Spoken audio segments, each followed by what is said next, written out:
Picture Spider-Man sitting on top of a skyscraper, winds howling. The city in chaos below, people screaming for help. He is about to launch himself in the air to save humanity. His muscles tense. He takes a deep breath. The fate of humanity rests in the balance. And just as he's about to make that death-defying leap to save the world, a tiny man with thick glasses and a clipboard in hand pops up. No, no, no, don't. Remember last time? You almost hit a pigeon. Don't do it. You can't. You shouldn't. You won't. What if you fall? What if you miss? What if people judge your landing? What would happen to the most iconic superhero if he actually listened to his inner script writer? Goodbye, heroism, because that inner critic told him he could not do it. He might fail. I don't know about Spider-Man, but real people deal with this all the time. First, let me introduce you to your inner script writer. Picture a grumpy man with thick glasses sliding down his nose, hunched over an ancient typewriter in the darkest corner of your mind. He has coffee stains on his sweater and paper scattered everywhere. And he has been working the night shift in your brain forever. This guy loves his job, taking one embarrassing moment from when you were 6 years old and turning it into a life sentence. His filing system, brilliant. Every single mistake that you've made since childhood is filed neatly and ready for instant recall. And the delete key, oh, that has been broken since forever. He can only add limitations, never delete them. As a public speaking coach, I see these patterns all the time. When one moment of judgment can rewrite your entire script about what you are capable of. Listen to the language. I'm just not good at it. It's just a little something that I do. I just do it at home. I cannot do it outside because everyone else is better than me. Notice the word just? Or that constant apologizing. I'm sorry, I'm not very good at this. I'm sorry, I was a little loud. I'm sorry, I don't think I can do this. At some part of your brain, your inner script writers are high-fiving each other and probably doing a little dance, saying, honey, they just shrunk their skills. Think about it. Every time you diminish yourself with a word like just, it's not humility. It is self-abandonment disguised as self-awareness. You are not just receiving these scripts, you are actually defending them like lawyers, but building a case against your own potential. Sometimes it's not even about the grand moments. It's about the small moments, that question that you didn't ask, the problem that you didn't want to solve, the conversation that you did not make. It's always about small or big moments. A few years back, I met a young, bright, funny kid. Let's call him Sam. Sam was in 6th grade at that time and a part of gifted and talented program in his school. He could crack math equations in a heartbeat and had us laughing till tears rolled down our cheeks. But the first time when I saw him and I asked him to introduce himself, I got a very strong pushback.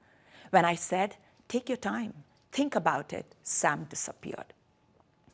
I thought he was sitting by the steps thinking about what to say next.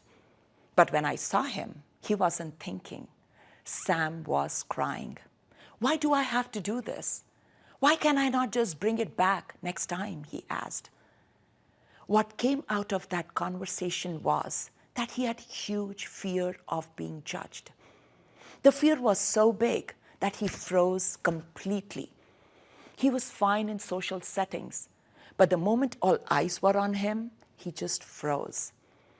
I wanted to teach him about voice modulation, body language, tools of engagement, but I could not. Because there was a huge wall between what I wanted to do and what he was willing to accept. Instead, I had to face his inner scriptwriter, who was handing him the script that people are going to laugh at you. But he is not alone. I had a client, let's call her Ellen, who said that if she could get 2 wishes fulfilled, she will die happy. One of them was to speak on stage. She knew she was a good speaker, but fear of judgment held her back. So she sat in front of me and cried.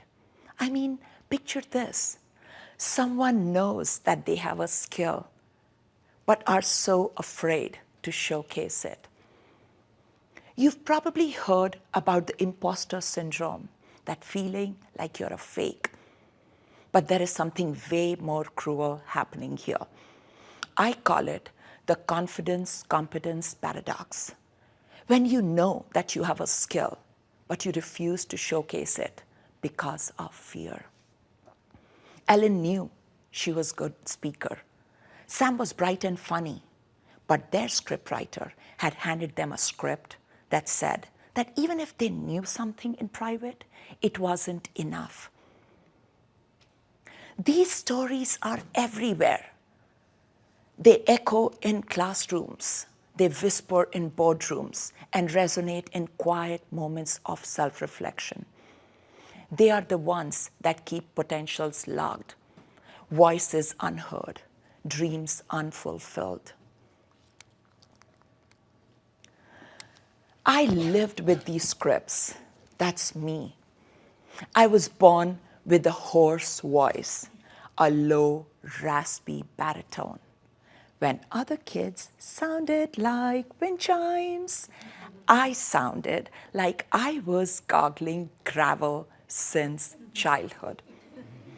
When they threw mini tantrums and said, "No, I don't want to do it, it's not fair," their parents said, "Oh, honey, I know you are upset."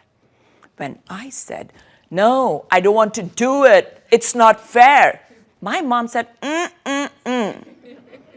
"Don't use this tone on me." When I had questions, they sounded like challenges. When I said please, it was like a command. And when I showed intense emotion, my mom was overwhelmed by it. I was a smart kid who was also witty and opinionated. I was taller than other kids, and with this distinctive voice, I never fit into that soft, feminine box. And then teenage happened. And this voice attracted a different kind of attention. It wasn't a problem anymore. It was interesting. Can you imagine my scriptwriter editing his script about me? Poor guy. Between all of this, I never imagined singing. My dad and my sister sang socially. I would never dare to. I mean, think about it. The voice of James Earl Jones, the voice of Darth Vader in a 6-year-old trying to sing. My scriptwriter said, "Awkward, don't do it." And I did not. But my script got written then. It said, "Taruna, you are too much. You are intimidating. Tone it down." Years later, when my kids were in school, there was a local singing competition in our library, just for fun. When I walked in, I asked if there were any spots available in the female category. And the organizer said no. And then I asked, What about the male category? The organizer looked at me, blinked, and said, yeah, we have a few. I put a smile on my face, turned on my charm, and I said, great, put me down. And then, to equal parts awe and humiliation for my kids, I walked home with the Best Male Singer Award. I loved. The audience loved. My kids disowned me for 48 hours. But I did something that my audience said, sorry, my scriptwriter said I could not. I performed. And that's when I realized something. Just because a script is deeply ingrained in us does not mean it is true. What if it's just an assumption and not your real truth? At home, we are all like Beyonce. And the moment we are into the real world, we turn into Mr. Bean. At home, you are confident, you are talented, you know exactly what you are capable of. But the moment you step into the real world, your inner scriptwriter hands you a confused, apologetic version of yourself. Suddenly, you're second-guessing everything and apologizing for owning space. Wait, where did Beyonce disappear? She's still there, but now she is whispering in your ear as you play small. Are you not tired of playing small? Please raise your mental hand if you are. This is what I have realized about your inner scriptwriter. Your inner scriptwriter is incredibly persistent. He will show up and get onto that old typewriter of his and start writing more scripts for you when you're not looking. But there is a way to manage your inner scriptwriter. TEDx speaker and author Dr. Rick Hanson, in his book, Hardwiring Happiness, The Practical Science of Reshaping Your Brain and Your Life, has one of my favorite quotes. Your brain is like Velcro for negative experiences and Teflon for positive ones. The negative experiences stick with you longer than positive experiences. That's how a human brain is wired. So, what do? Start off by giving a ridiculous name to your inner script writer. So when they show up, it brings a smile to your face. Mine is called Benji. That loosely translates to old nagging sister in English. Next, do a 3-2-1 script check. 3. What is the worst that can happen? How bad is this worst? 2, who told you this story first? Was it a teacher in school, a well-meaning friend? Was it just an assumption? Because most of the stories that we have here either come from somewhere else or someone else. When you challenge their logic, I want you to challenge your script writer. When mine shows up, I say, I hear you, Benji, but Taruna is doing it no matter what because she can. Here's one more thing that I have learned from research and also from personal experience. Psychologist Dr. Ethan Kross, in his book, Chatter, The Voice in Our Head, Why It Matters and How to Harness It, says something very profound. It's profound to me. What he says is that when you talk to yourself using your name, he calls it a technique called distance self-talk. You are objectively looking at your problem when you start using your name for yourself and having that conversation. It's like giving advice to a friend. I have tried it. When I can say frantically, I can do this, I can do this, I go, Taruna, you've got this. And I have realized that the chatter in my brain tends to become quieter. Next, I want you to do something small to challenge that inner scriptwriter. Raise your hand, raise your voice, ask that question. You are not 6 anymore, nor are you 8. You are your own person, so be your own author. The voice in your head is not protecting you. It's only protecting the status quo.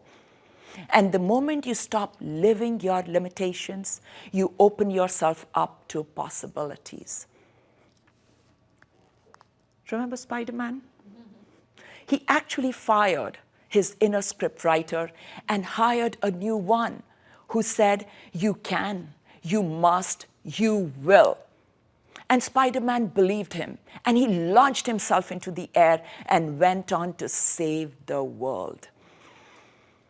The city below is waiting, and now it is your turn.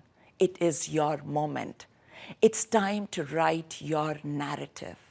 It all starts within. What will you write? Thank you.